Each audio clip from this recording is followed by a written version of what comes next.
एक एक्टर जिसने 30 साल स्क्रीन पर हीरो का रोल किया, जिसने करप्शन के खिलाफ डायलॉग्स बोले और सिस्टम को बदलने की बात कही और गरीबों की मसीहा बनकर इमेज बनाई, वही आदमी सिर्फ 2 साल की पॉलिटिक्स के बाद सीएम बन जाता है।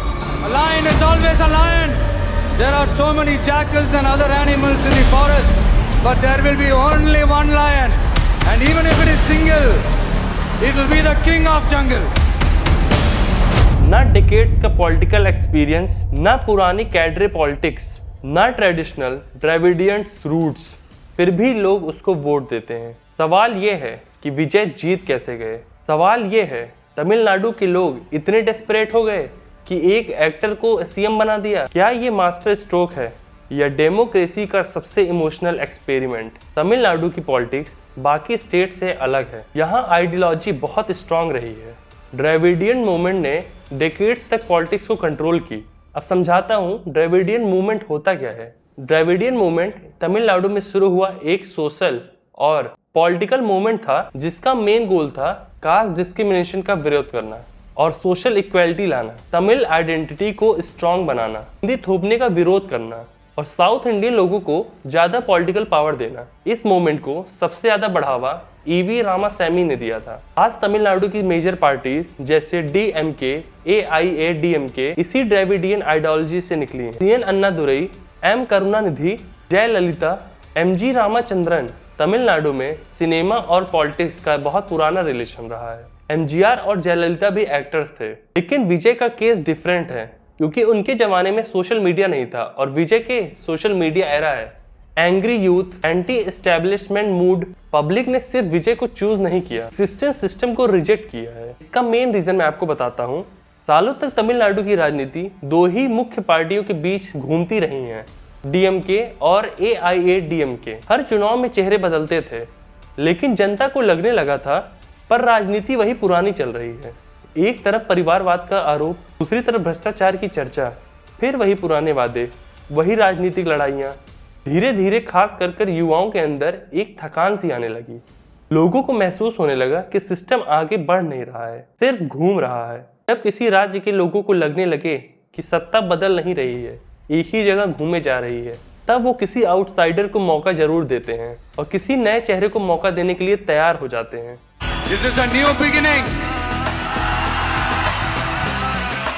विजय ने उसी फ्रस्ट्रेशन और पॉलिटिकल फटीग को पकड़ा। देखते ही देखते पब्लिक इतना अगेंस्ट कैसे हो गई स्टालिन गवर्नमेंट के। स्टालिन गवर्नमेंट में पब्लिक को दिखने लगा था कि फैमिली डोमिनेंस बढ़ रहा है और करप्शन के आरोप भी बहुत लग रहे हैं और जनता में अनएम्प्लॉयमेंट को लेकर फ्रस्ट्रेशन तो थी ही। एमके स्टालिन और उद्याननिधि स्टालिन सनातन धर्म को लेकर ऐसी टिप्पणियां करते रहे हैं जिसको सुनकर सनातन धर्म के लोगों को बहुत ठेस पहुंचा है। आपको कुछ क्लिप्स दिखाता हूं। तमिल की जय हो, तमिलनाडु की जय हो। लोगों को विभाजित करने वाला सनातन निश्चित रूप से समाप्त होना चाहिए। धन्यवाद। पॉलिटिक्स में लोग फैक्ट से कम इमोशन से ज्यादा वोट देते हैं। तमिल ऑडियंस ने विजय को hero, protector, honest fighter, anti corruption figure के रूप में देखा। इसमें सबसे मेन इंपॉर्टेंट रोल मूवी ने की, जिसमें विजय की एक इमेज बिल्ड हो गई। मतलब मूवीज ने विजय की इमेज बिल्ड की। स्क्रीन पर विजय हमेशा सिस्टम से लड़ता था और धीरे धीरे पब्लिक को लगा शायद रियल लाइफ में भी वही करेगा। यहाँ पे fan clubs equal to political cadre बन गया। उनके fan clubs already blood donation करते थे, फूड रिलीफ कैंपेन चलाते थे और पब्लिक सर्विस में भी काफी योगदान देते थे। नॉर्मल फैंडम नहीं था, ये रेडीमेड पॉलिटिकल नेटवर्क था। इसलिए टीवीए को ग्राउंड कैडरे बनने में डेकेड्स नहीं लगे। विजय को सीएम बनाने में सोशल मीडिया का बहुत बड़ा रोल रहा है। नेशनल पार्टीज टीवी और रैलीज पर डिपेंड रहती थी और विजय की टीम ने Instagram reels, YouTube edits, emotional clips, meme war का बौछार कर दिया और यूथ इन्फ्लुएंसर इकोसिस्टम का यूज किया। विजय ने सिर्फ इलेक्शन नहीं लड़ा, उन्होंने डिजिटल इमोशन कैप्चर किया। जो यंग वोटर्स होते हैं ट्रेडिशनल स्पीचेस नहीं देखते, शॉर्ट फॉर्म इमोशनल कंटेंट्स देखते हैं और टीवीए ने एग्जैक्टली वही किया। ये एक मास्टर स्ट्रोक हो सकता है। लोगों को एक फ्रेश अल्टरनेटिव मिल गया है और पुराने पॉलिटिकल पार्टीज की मोनोपोली भी खत्म हो गई है। DMK versus AIADMK dominance challenge हुआ, यूथ की एंगेजमेंट आई और यंग लोग भी इंटरेस्टेड हो गए पॉलिटिक्स में।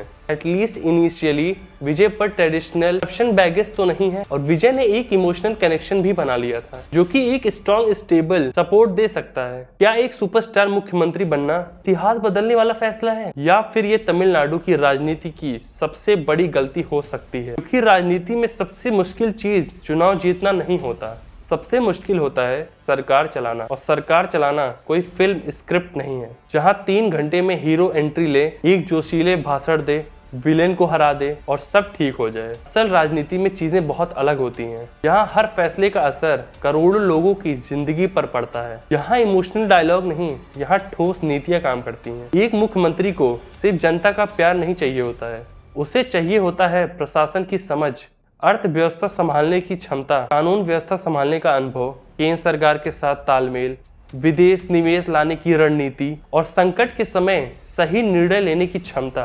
क्योंकि राज्य सिर्फ भाषणों से नहीं चलता। अगर बिजली संकट बढ़ जाए, अगर बेरोजगारी बढ़ जाए, अगर बाढ़ या दंगे जैसी स्थिति बन जाए तो वहाँ फिल्मी इमेज नहीं, असल नेतृत्व काम आता है। और यही सबसे बड़ा सवाल विजय के सामने खड़ा है। क्या उनके पास इतनी प्रशासनिक समझ है कि वो तमिलनाडु जैसे बड़े और जटिल राज्य को संभाल पाएं? क्योंकि जनता की उम्मीदें बहुत बड़ी हैं और जितनी बड़ी उम्मीदें होती हैं निराशा भी उतनी ही खतरनाक होती है। और दूसरी बड़ी चुनौती गठबंधन की राजनीति। अगर सरकार गठबंधन से बनी है तो असली संघर्ष चुनाव जीतने के बाद शुरू होता है, क्योंकि हर सहयोगी पार्टी अपनी कीमत मांगती है। कोई बड़ा मंत्रालय चाहता है, कोई अपने लोगों को सत्ता में बैठाना चाहता है, कोई अपनी विचारधारा थोपना चाहता है और यहीं शुरू होता है दबाव। हर फैसले पर अलग अलग पार्टियों की खींचतान होती है। एक पार्टी कुछ और चाहती है और दूसरी पार्टी उसके एकदम खिलाफ खड़ी हो जाती है। ऐसी स्थिति में मुख्यमंत्री को सिर्फ विपक्ष से नहीं लड़ना पड़ता, अपने सहयोगी पार्टियों से भी लड़ना पड़ता है। और इतिहास गवाह है, कोई भी पार्टी विपक्ष से नहीं गिरी, अपने सहयोगी के दबाव से ही गिरी है। अगर विजय अपनी अलग पहचान बनाए रखना चाहेंगे तो सहयोगी नाराज हो सकते हैं और सहयोगी को खुश रखने लगेंगे तो जनता फिर कहेगी बदलाव कहाँ हुआ है। यही गठबंधन राजनीति का सबसे बड़ा जाल है। लेकिन सबसे खतरनाक चीज शायद ये हो सकती है पॉपुलिज्म, यानी ऐसी राजनीति जहां फैसले देश या राज्य के लिए नहीं लिए जाते बल्कि भीड़ की तालियों के लिए लिए जाते हैं। और यहाँ सेलिब्रिटी नेताओं के लिए खतरा और बढ़ जाता है, क्योंकि वो पहले से ही जनता के इमोशनल कनेक्शन के आदी हो चुके होते हैं। धीरे धीरे नेता असली समस्याओं को छोड़कर अपनी पर्सनल इमेज को बिल्ड करने में लग जाते हैं और हर चीज कैमरे के लिए करने लग जाते हैं। बड़ी बड़ी घोषणाएं करने लगते हैं, भावुक हो जाएंगे, सोशल मीडिया पर छवि बनाने लगेंगे, भीड़ जुटाने में लग जाएंगे। सोशल मीडिया पर छवि और भीड़ जुटाने वाले फैसले और तुरंत लोकप्रिय दिखने की कोशिश। लेकिन समस्या ये है कि आज जनता को जो फैसले खुश कर रहे हैं जरूरी नहीं भविष्य में उनके लिए अच्छा ही हो। कभी कभी कठिन फैसले लेने पड़ते हैं जो शुरू में बहुत खराब लगते हैं मगर वो भविष्य में बहुत अच्छे होते हैं उनके लिए। यही असली नेता और लोकप्रिय चेहरा अलग हो जाता है, क्योंकि भीड़ को खुश करना आसान है और लेकिन राज्य को सही दिशा देना मुश्किल है।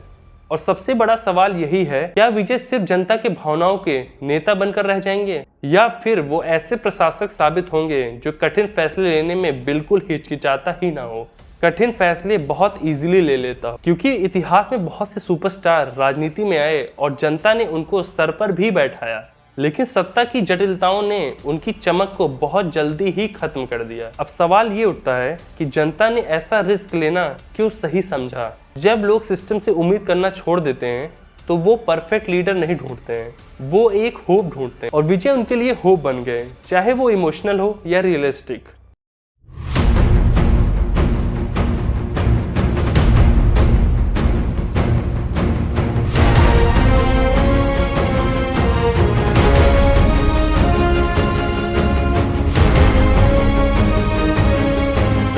बात करते हैं फाइनल एनालिसिस की। विजय की जीत एक सिर्फ एक्टर की जीत नहीं है, ये तमिलनाडु की पब्लिक का एक मैसेज है। हम पुरानी पॉलिटिक्स से थक चुके हैं, अब असली टेस्ट शुरू होता है। क्योंकि पब्लिक इमोशन से इलेक्शन जीता जा सकता है, लेकिन स्टेट सिर्फ इमोशन से नहीं चलाया जा सकता। आने वाले साल डिसाइड करेंगे क्या विजय तमिलनाडु के नए एमजीआर बनेंगे या फिर पब्लिक का सबसे बड़ा गैम्बल। आपको क्या लगता है कि विजय एक सक्सेसफुल सीएम बन पाएंगे जो पब्लिक के हित में काम करे या अपनी इमेज ही चमकाएंगे? आपको क्या लगता है कमेंट में जरूर बताएं। और ऐसे ही डीप एनालिसिस को देखने के लिए आप ये चैनल सब्सक्राइब कर सकते हैं और वीडियो को लाइक कर सकते हैं। तब तक के लिए जय हिंद।